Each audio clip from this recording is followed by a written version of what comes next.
அன்பு நண்பர்களுக்கு வணக்கம்.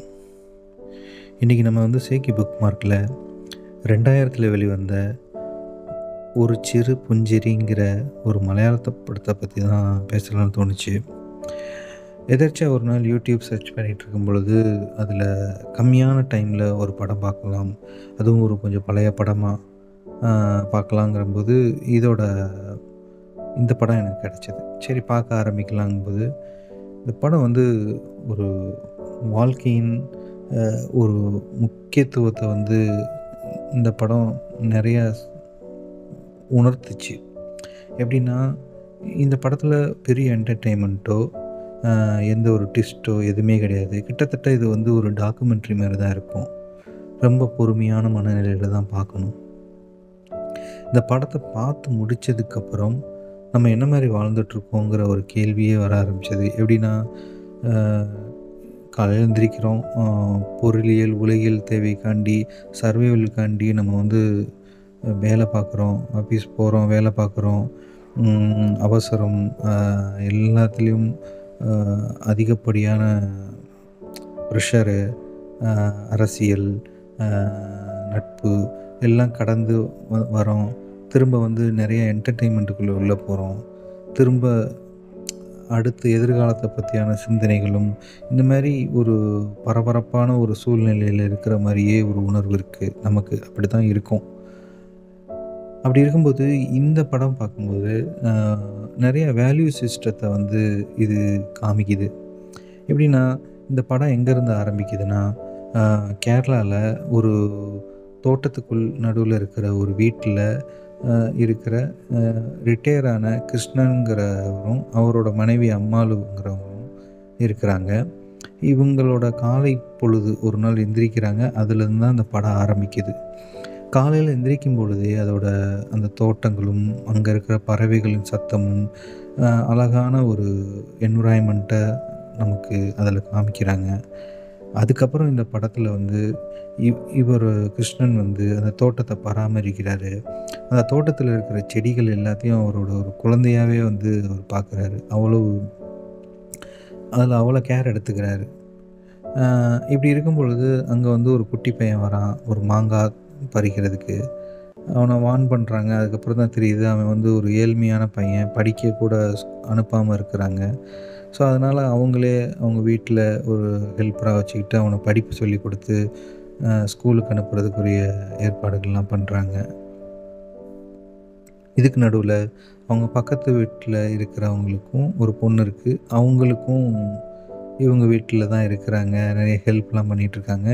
அவங்களுக்கும் ஒரு ஹெல்ப்பு, அந்த பொண்ணுக்குரிய மேரேஜ் அரேஞ்ச்மெண்ட்டுக்கு உரிய வேலைகள் இதெல்லாமே பண்ணிகிட்ருக்குறாங்க. ஸோ இவங்க இவங்களோட வாழ்க்கையும் திருப்தியாக வாழ்ந்துட்டு மற்றவங்களுக்கு உதவிகளும் பண்ணிகிட்ருக்குறாங்க.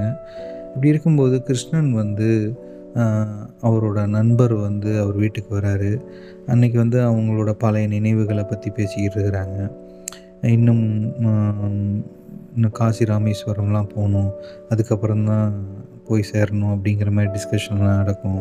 அவங்க பழைய காலத்து நினைவுகள், அவங்க 2 பேரும் ஒர்க் பண்ணிகிட்ருக்கும் பொழுது அப்போ இருந்த வீட்டில் இருந்த நினைவுகள். ஸோ இந்த நினைவுகளெல்லாம் பரிமாறிக்கிட்டு இருக்கிறாங்க.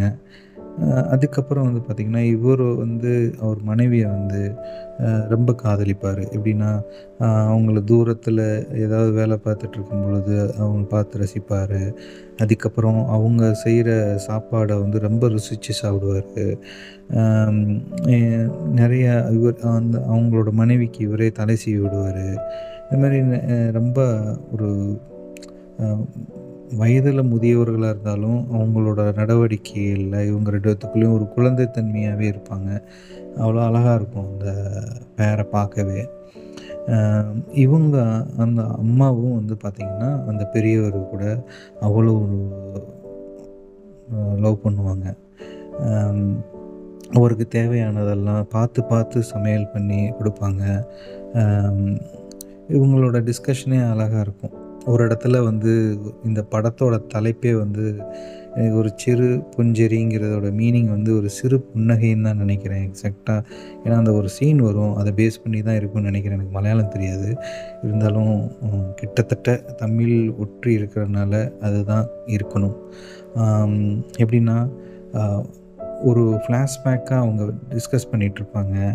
எப்ப அ உங்க முகத்தவே நான் பார்த்தேன், உங்கள நான் எப்படி அண்டர்ஸ்டாண்ட் பண்ணிக்கிட்டேன் அப்படிங்கிறம்போது, கல்யாணம் ஆகி ட்ராவல் பண்ணி வந்துட்டுருக்கும் பொழுது, அந்த பஸ்ஸில வந்து அவங்களுக்கு வந்து ஒரு அனீஸியான ஃபீல் வரும். வாமிட்டிங் வர மாரியும், அந்த ட்ராவல் அவங்களுக்கு செட் ஆகாது. அப்போ வந்து இவரு முறையா ஒரு லெமன கையில குடுத்துட்டு ஒரு ஸ்மைல் பண்ணுவாரு. அதுக்கு முன்னாடி வரை இவர் ரொம்ப கோவக்காரர், ரொம்ப ஸ்ட்ரிக்ட்டானவருங்கிற மாரி இவங்க அண்டர்ஸ்டாண்ட் பண்ணி வச்சிருப்பாங்க. ஸோ, அந்த சின்ன புன்னகைக்கு அப்புறம் தான் உங்கள எனக்கு ரொம்ப பிடிக்க ஆரம்பிச்சதுன்னு சொல்லி முடிப்பாங்க. அதேமாரி அவரும் சொல்லுவாரு, "நான் கோவக்காரன்லாம் இல்ல. எனக்கு எப்படி ரியாக்ட் பண்ணணும்னு தெரியாதனால, நான் இந்த மாரி இருந்தேன்." அப்படின்னு சொல்லிட்டு அவரோட ஃப்ளாஷ்பேக்கையும், அவரோட நினைவுகளையும் சொல்லிக்கிட்டே வருவாரு. இப்படியே போயிட்டுருக்கும் பொழுது, ஒரு நாள் நல்ல சாப்பாடு சாப்பிட்டுட்டு, நல்லா அன்னைக்கு பேசிட்டு இருக்கும் பொழுதே, ஒரு ஒரு சிரிப்போட இருக்கும் பொழுதே, கணவன் மனைவியும் பேசிட்டு இருக்கும் பொழுதே, அன்னைக்கு இரவு இறந்து போயிடுவாரு. இறந்து போனோனே அந்த அம்மாவ கூப்பிட்டு போறதுக்கு பசங்கள்லாம் வருவாங்க. ஆனா, அவங்க இல்ல நான் இந்த தோட்டத்திலேயே இருக்கிறேன். தனியா இருந்துருவேன்னு சொல்லி சொல்றாங்க. அப்ப அந்த பக்கத்து வீட்டுக்கார பொண்ணு வந்து, "ஏம்மா போலாம்ல?" அப்படிங்கும்போது, "இல்ல நான் அவர் இருந்த இடத்துலயே இருக்கிறேன்." அப்படிங்கிற மாரி இந்த தோட்டத்தில இருக்க செடிகள் எல்லாத்துலயும் அவர் இருப்பாரு.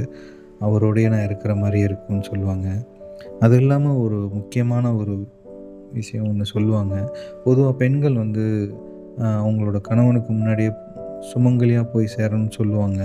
ஆனா நான் அப்படி கிடையாது. நான் ஆண்டவன்ட்ட வேண்டுனது என்னன்னா, அவரு எனக்கு முன்னாடி போய் சேர்ந்துரணும் அப்படிங்கிற மாரி வேண்டுனேன். என்ன ரீசன்னா, அவருக்கு தேவையான உணவுகள் எல்லாமே வந்து அந்தந்த நேரத்திலயும், அந்த சுவைக்கும் நான் நான் தான் செஞ்சு குடுக்க முடியும். எனக்கு அடுத்து அவரு ரொம்ப கஷ்டப்படுவாருங்கிறனால அப்படி வேண்டுனேங்கிற மாரி சொல்லி அழுவாங்க. இதெல்லாம் உங்களுக்கு புரிஞ்சுக்க முடியாது அப்படிங்கிற மாரி அவங்களே சொல்லுவாங்க. ஆ ஸோ அந்த முதுமையில் ஒரு புரிதலும், அந்த முதுமையில் வர அந்த குழந்தைத்தன்மையும், அந்த டைம்லயும் அவங்களுக்கு இருக்கிற காதல் இருக்க இருக்க அவங்களுக்கு காதல் அதிகமாயிட்டே தான் இருக்கும். அது இல்லாம வந்து அவங்களோட ம் உறவுகள், அதுக்கப்புறம் அவங்களோட பக்கத்து வீடு, அவங்களுக்கு செய்ற உதவிகள், பொருள் உதவிகளும் இல்லாம மாரல் சப்போர்ட்டாவும் பண்றது. இந்த மாரி அ வாழ்க்கையில வந்து எது எது முக்கியம், உறவுகள் முக்கியம், உதவி பண்றது முக்கியம். அ வயது ஆனாலும், என்ன ஆனாலும், எந்த டைம்லும் காதல் காதல் தான். அத வந்து ஒரு குழந்தைத்தன்மையோட இருக்கிறதும், அந்த கா ஃபுல் லவ்வோட இருக்கிறதும் கடைசி வரிய, இது எல்லாமே வந்து இந்த படத்துல இருக்கும். நல்ல நட்பு இருக்கும். இது எல்லாமே இந்த படத்துல இருக்கும். படம் வந்து பார்த்து முடிக்கும் பொழுது, நமக்கே ஒரு ரெஃப்ரெஷ் ஆன மாரி இருக்கும். ஒரு ஒரு மீன் தொட்டிக்குள்ள இருக்கிற மீன் நீந்திக்கிட்டு இருக்கிறத, நம்ம ஏதோ ஒரு நினைவுல பார்த்துட்டு இருக்கிற மாரியே, அவ்வளோ அழகான இந்த படமா இருந்துச்சு. கண்டிப்பா இந்த படம் பார்த்து முடிச்சதுக்கப்புறம், நம்ம வாழ்க்கையிலயும் ஒரு பொறுமை வரும். சின்ன சின்ன விஷயங்களையும், நம்ம அன்றாட நம்ம பார்த்துட்டு இருக்கிறதையும், அ ஒரு அழகான பார்வையில நம்ம பார்க்க தோணும். உறவுகள மதிக்க தோணும். அ நமக்கு பக்கத்துல இருக்கிறவங்ககிட்ட ஹெல்ப் பண்ணணும்னு தோணும். உறவுகள நெறையா வளர்த்துக்க தோணும். நட்புகள அதிகமா வளர்த்துக்க தோணும் கண்டிப்பா. கண்டிப்பா இந்த படத்த பாருங்க. உங்களோட பார்வையிலும் இது வேற மாரியே இருக்கலாம். ஸோ, அதனால இத மிஸ் பண்ணாம பாருங்க. இந்த படம் ரொம்ப பொறுமையா தான் பார்க்கணும். ஆனா கண்டிப்பா இந்த படம் பார்த்து முடிக்கும் பொழுது, அந்த கிருஷ்ணன்ங்கிற அந்த கேரக்டர் இறந்ததுக்கப்புறம், அந்த லேண்ட்ஸ்கேப்லயே அந்த இருக்கிற செடிகள்லயே அவரே வாழ்ந்துட்டுருக்கிற மாரி ஒரு ஃபீல் நமக்கே தோணும். அவ்வளோ அழகான படம். கண்டிப்பா பாருங்க. இன்னொரு இதே மாரி ஒரு படத்துலயோ, ஒரு புத்தகத்திலயோ சந்திப்போம். எல்லாம் சரியாகும். நிம்மதியா தூங்குங்க. நன்றி. வணக்கம்.